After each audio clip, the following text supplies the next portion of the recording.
The grand ballroom of the Waldorf Astoria buzzed with power and influence.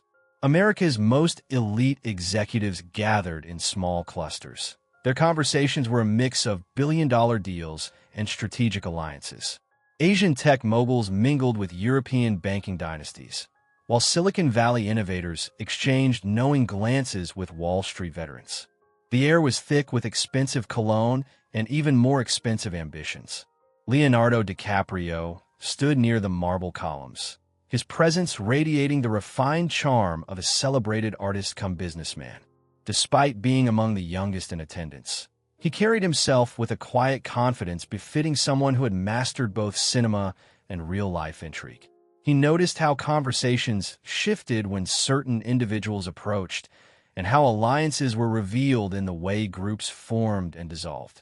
Something about tonight felt different. The furtive glances, the hushed silences when he passed by. It was then that he first saw her. She glided through the crowd with practiced grace, her emerald dress capturing the light with an almost cinematic allure, in stark contrast to the self-important air of other guests. Her interest was unmissable.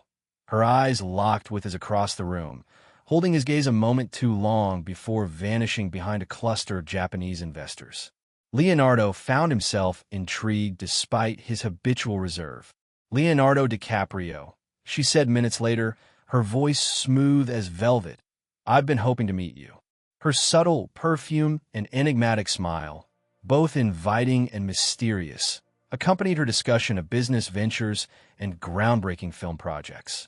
Leonardo noted how she casually touched his arm, laughed warmly at his remarks, and inched closer with every word. Her seemingly offhand questions circled back to the core of his multifaceted career. When she reached for her champagne, he caught a fleeting glimpse, a delicate tan line where one might expect a sign of commitment. This discovery triggered a memory, a lesson from his early days in the industry about discerning the secrets people try to conceal. Maintaining his courteous smile, his senses became sharply alert. Her inquiries regarding upcoming ventures and market strategies carried a newfound gravity, as the other guests appeared unusually captivated by their interaction.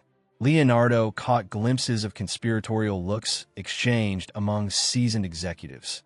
Even the bartender seemed unusually attentive. When the woman excused herself to answer a call, Leonardo observed several guests subtly repositioning themselves to maintain unobstructed views of the unfolding conversation. Something was amiss. Years of immersion in both film sets and high society had taught him that nothing in this world was ever as simple as it appeared. Moving away from the mysterious woman, Leonardo strategically positioned himself near the bar, feigning interest in his phone while carefully surveying the room's mirrored reflections. An elderly gentleman, whom Leonardo recognized as William Chun, a legendary figure in international finance, caught his eye and offered a nearly imperceptible nod before deliberately dropping his business card near Leonardo's feet. As Leonardo bent to retrieve the card, Chun whispered, "Watch the patterns, young DiCaprio. Nothing here is random." Before Leonardo could reply, Chun had melted back into the throng. On the reverse of the card was a hastily scribbled note. "Morrison Global, Suite 512. His pulse quickened.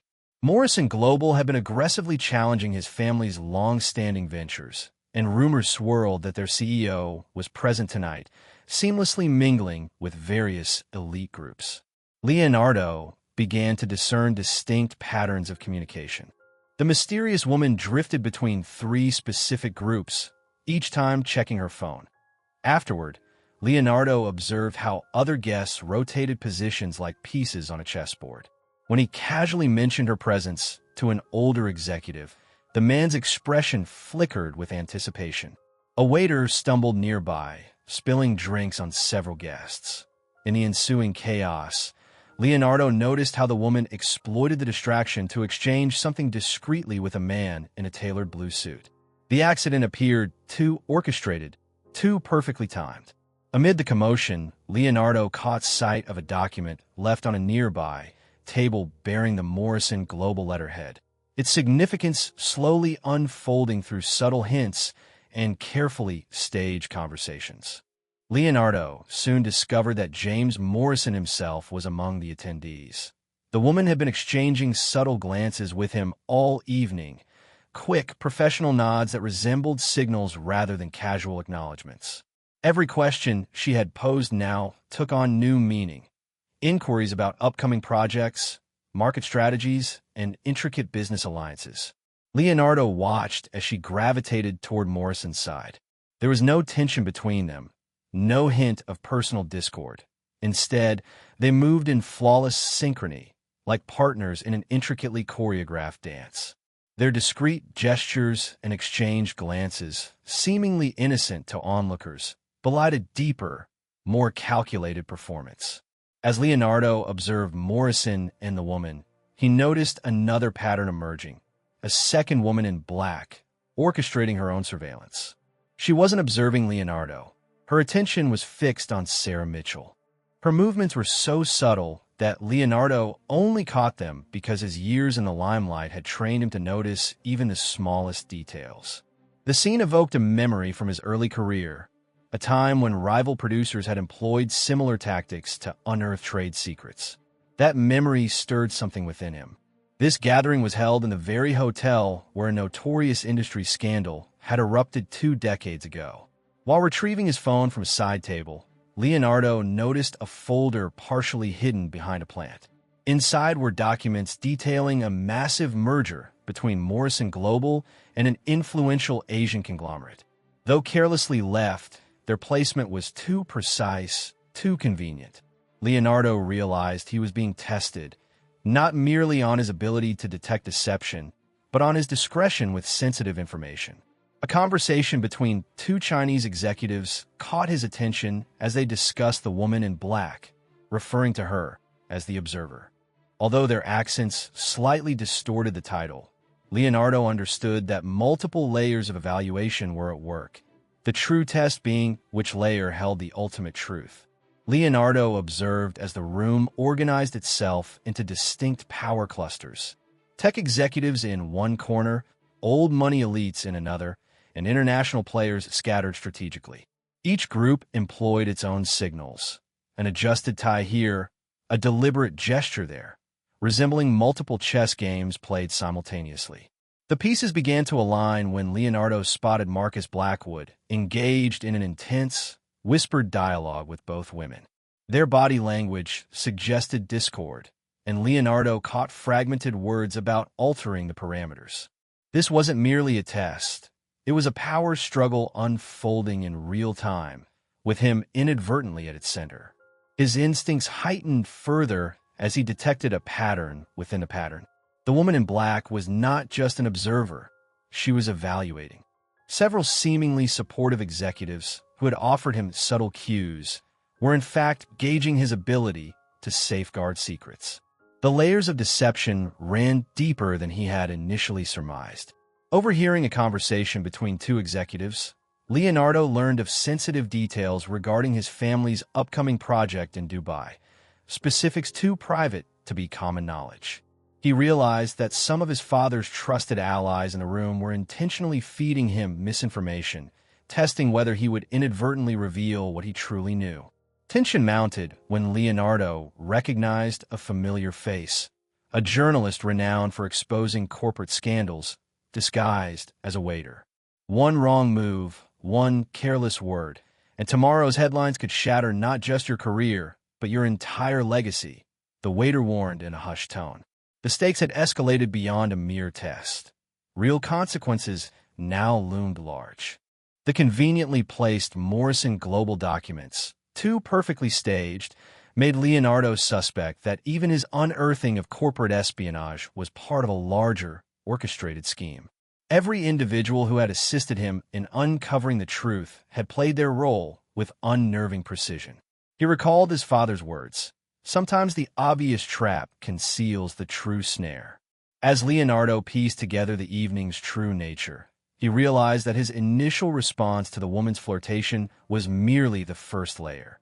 Each subsequent discovery had been designed to scrutinize different facets of his character, his discretion, his loyalty, his ability to perceive hidden deceptions. In this labyrinth of intrigue, the ultimate test was not simply avoiding traps, but understanding the game itself. Adjusting his tie and lifting a champagne glass, Leonardo declared, "If you wish to see how one navigates complex challenges, I will reveal something unprecedented. I refuse to play by conventional rules, and instead, I will redefine the entire playing field." As he moved toward the center of the room, he caught Sarah Mitchell's subtle nod, the first authentic reaction of the evening. Leonardo tapped his glass with quiet assurance, drawing every gaze upon him. His speech began not with accusations, but with insightful observations about the nature of trust and power in their world. He wove together the disparate clues, the dual surveillance, the planted documents, the choreographed maneuvers executed with calculated precision, revealing his awareness of both the overt test and its hidden layers. As he spoke, he noticed the woman in black subtly shift her position, her hand edging toward her purse. The journalist, still disguised as a waiter, had positioned himself near the exit. A camera phone discreetly captured the gathering as smiles slowly spread across the faces of the senior executives, though not all at once, as some maintained impassive expressions. The woman in emerald, Sarah Mitchell, then stepped forward, but Leonardo observed Marcus Blackwood subtly moving to obstruct the woman in black's line of sight.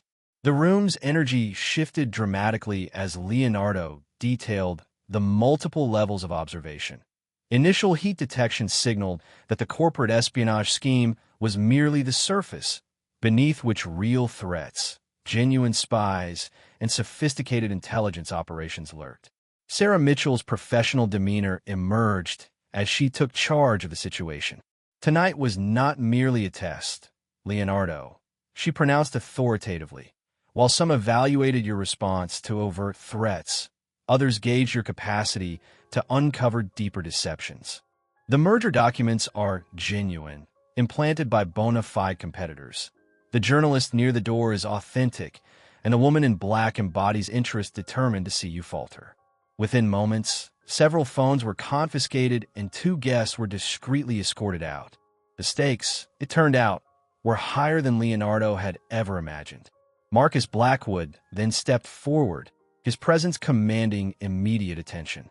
"The business world functions in layers, young DiCaprio," he explained with the gravitas of years spent in high-stakes negotiations. "Tonight you faced 3 simultaneous challenges.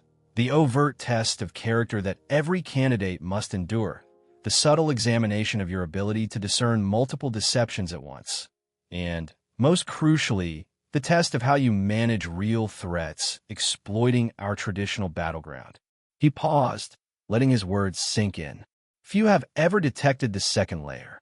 You are the first to navigate all 3. As various players revealed their true roles, the room transformed. Chinese executives were, in fact, operatives from an international security firm. The bartender was a former CIA agent specializing in corporate protection.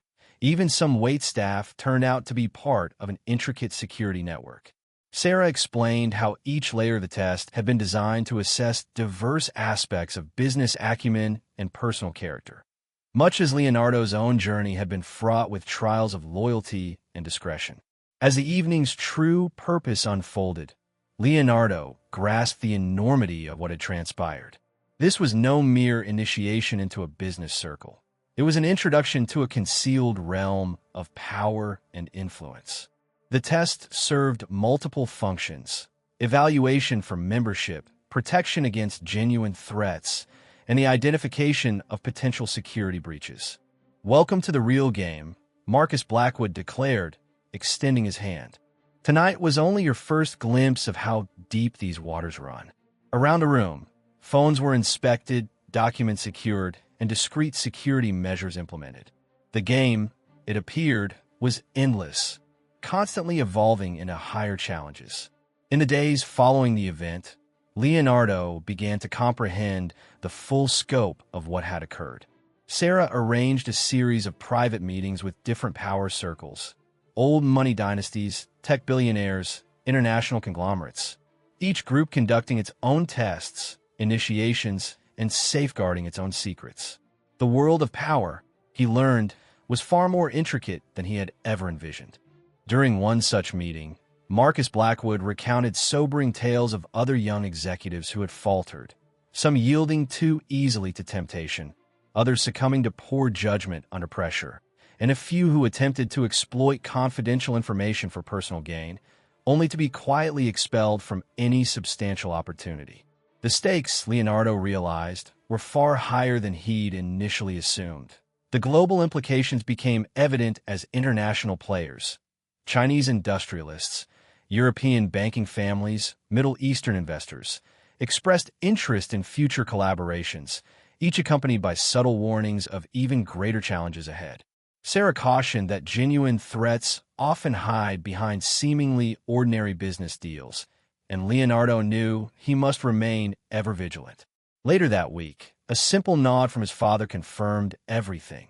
Leonardo DiCaprio had entered an elite circle that few ever joined.